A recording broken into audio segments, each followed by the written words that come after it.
buhay, corporate world, to networker. So, simple lang naman po, kapag ginusto mo kasi yung isang bagay na alam mo namang walang chance at walang pag-grow at walang improvement yung ginagawa mo, bakit mo kailangan mag-stay?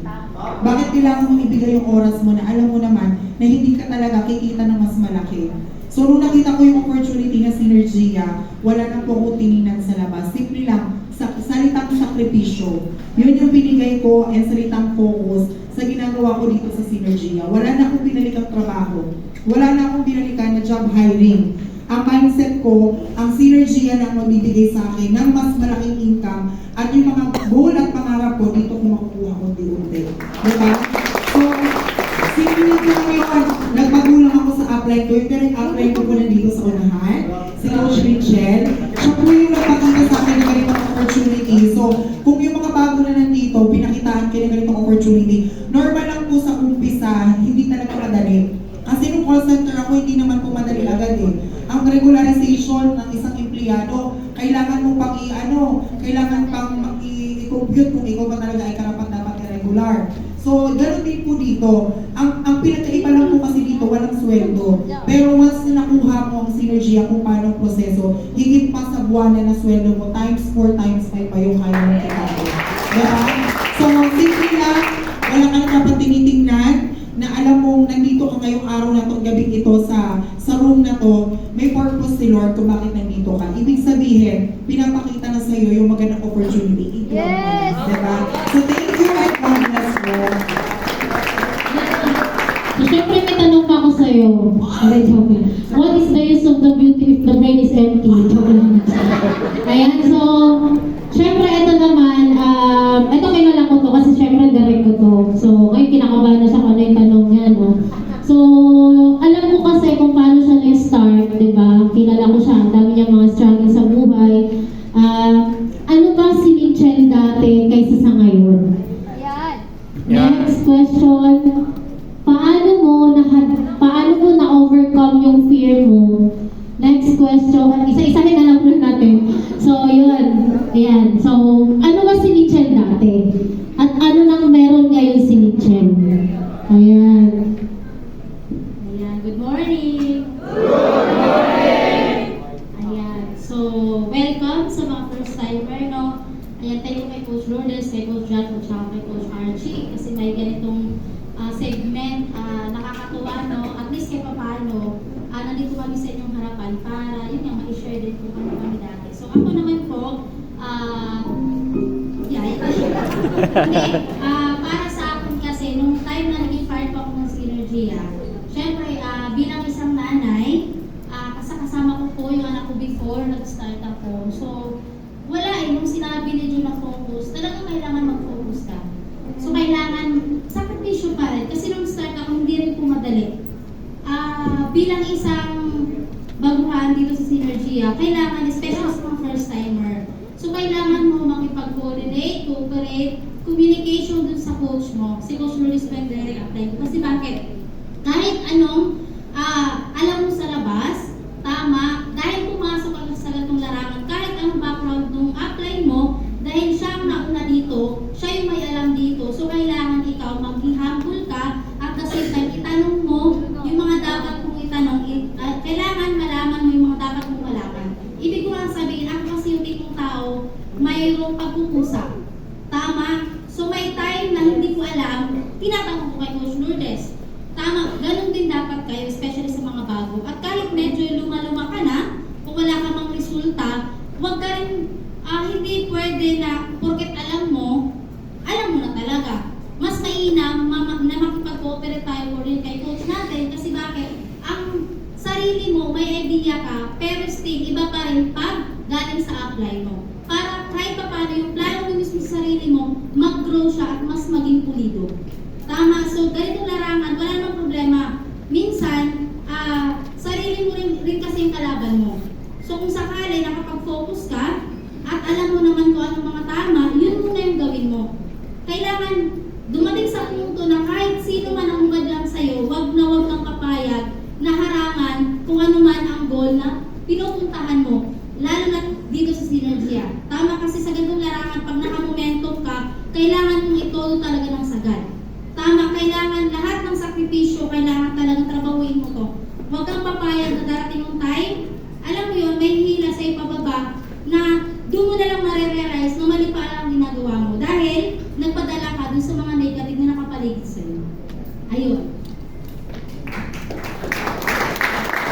Ayun. Okay lang. So, yun.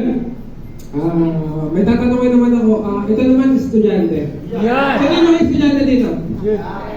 Ang dami, no? So, makaka-relate ka dito sa tanong ko. At sa sagot niya, sigurado ko. So, ang tanong ko, may applied pressures. Paano mo nakisabay yung business at yung pag-aaral mo? Ang maganda dyan, naging cum laude ka pa. Di ba?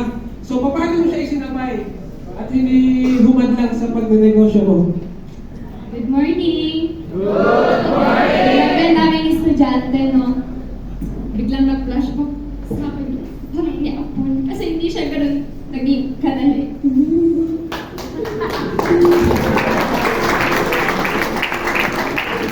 Umating talaga sa time na parang may gusto natin i-sacrifice.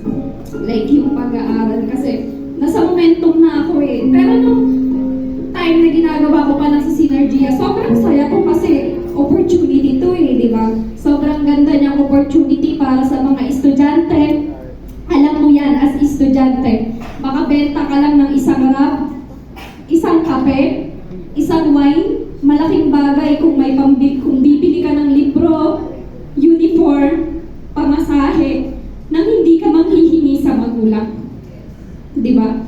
So, sa akin, nag-flashback bigla na first year and second year college ako. Okay pa siya, napagsasabay ko pa siya. Talagang totally nakakapagpasa pa, hindi pa mabigat sa mga classmate ko kahit pa paano.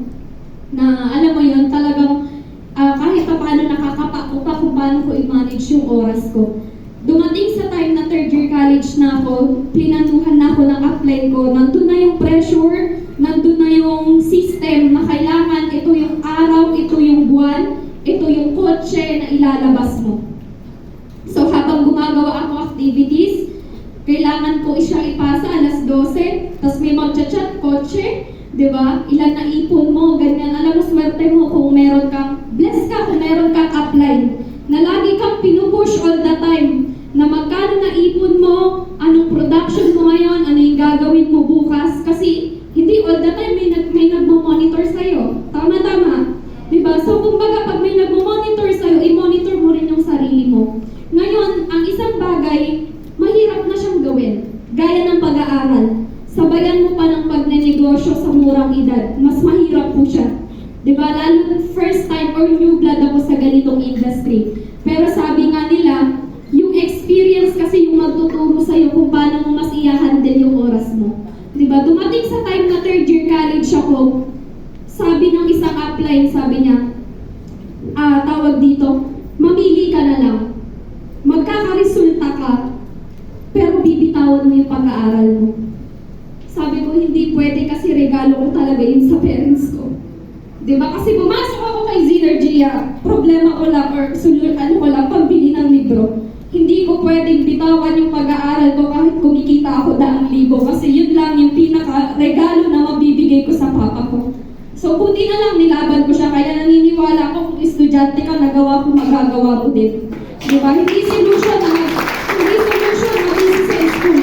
Diba? Hindi naman namin kayo pinipilit na mag-everyday, pero kung may libre kang oras, 2-3, napakahalaga niyan. Kasi yung 2-3 oras na yan, hindi ko siya sinasayang, lalo na after school, pumupunta ako dito. So, nung third year college ako, 4 months noon, talagang sinabay ko lang siya. Na-hit ko na yung first car ko na. Diba? Tapos, yung fourth year college ako, yun nga yung sinasabi nila na kailangan mong bilisan para at least kumita ka kahit papaano. Kasi what is money? Marami siyang pwedeng paggamitan.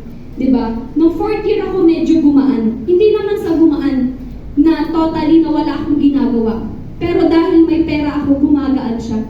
Yung tipong yung mga kaklase ko, binabayaran ko na lang din kahit paano, nililibre ko na lang. Diba? So, gumagaan yung trabaho. So, ang sa akin lang, na habang ikaw, second year ka pa lang, first year college ka pa lang, third year college ka pa lang, kumbaga bilisan mo kumita. Para at least yung mga kaklase mo, hindi sila manghihinayang na tulungan makikita nila na may nagbabago sa'yo at makukonsensya sila kapag hindi ka nila tinulungan. Kasi someday, na habang tinutulungan ka pa nila ngayon mag-adjust, baka ikaw naman yung makatulong sa kanila sa opportunity na meron ka once na kumikita ka na. Diba? So, yun lang naman. So, ibig sabihin po, time management lang po, di ba? So, kailangan, wala naman, hindi ako naniniwala sa mga taong busy. So, nasa priority lang. So, kapag priority mo yung isang bagay, magagawa at magagawa mo. Di ba? So, Yan, so palakpakan natin ang play pressures.